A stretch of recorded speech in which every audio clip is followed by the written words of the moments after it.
Mula sa big screen, tumakbo patungo sa mas interactive na adventure ang paboritong rescue pups ng Paw Patrol.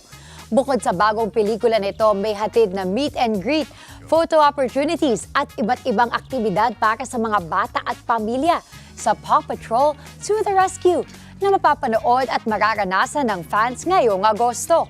Habang mula sa mga collectible hanggang sa cosplay, muling naging puntod-pusod ng mga pop culture enthusiast ang ToyCon Philippines 2026. Pinagsama-sama sa isang event ang mga collectors, artists, gamers at cosplayers para ipagdiwang ang kanilang hilig sa toys, comics, anime at iba't ibang fandom.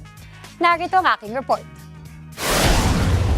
Muling haharap sa isang malaking rescue mission ang mga paboritong pups ng Paw Patrol sa kanilang bagong pelikula na Paw Patrol na mapapanood simula August 26.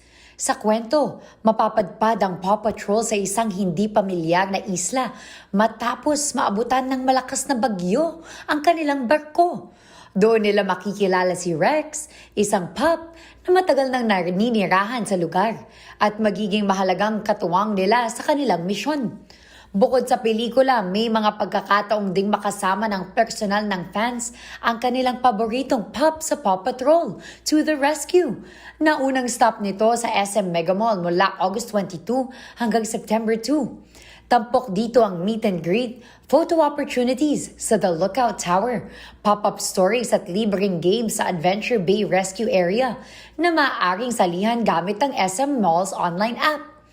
Para sa mga batang lumaki sa panunood ng Paw Patrol, isa itong pagkakataong makita ang kanilang mga paboritong karakter, hindi lamang sa pelikula, kundi pati sa isang mas interactive na family experience. Samantala, muling naging sentro ng pop culture celebration ang SMX Convention Center Manila sa pagdaraos ng ToyCon Nexus plus Pop Life 2026 na nagsasama-sama sa iisang venue ang mga collectors, cosplayers, artists, gamers at tagahanga ng iba't ibang fandom.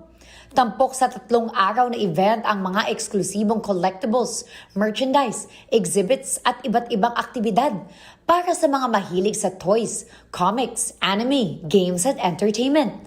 Nagkaroon din ng pagkakataon ang mga dumalo na makasalamuha ang mga kapwa fans at makita ang mga personalidad at creators na bahagi ng local at international pop culture community. Isa rin sa mga tampok ng ToyCon ngayong taon ang mga special collaboration at limited edition collectibles.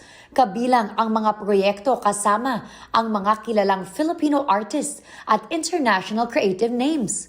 Bukod sa shopping at collecting, naging tampok din ang cosplay at community activities na nagbibigay daan para maipakita ng fans ang kanilang creativity at passion sa kanilang mga paboritong karakter. Ayon sa official ToyCon Philippines, ginanap ang ToyCon Nexus plus Pop Life 2026 noong June 12 hanggang 14 sa SMX Manila.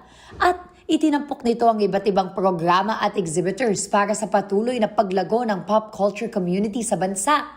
Sa dami ng dumalo at lawak ng mga aktibidad, muling pinatunayan ng ToyCon na hindi lamang simpleng pagtitipon ng collectors ang event, kundi isang malaking selebrasyon ng fandom, creativity at Philippine pop culture.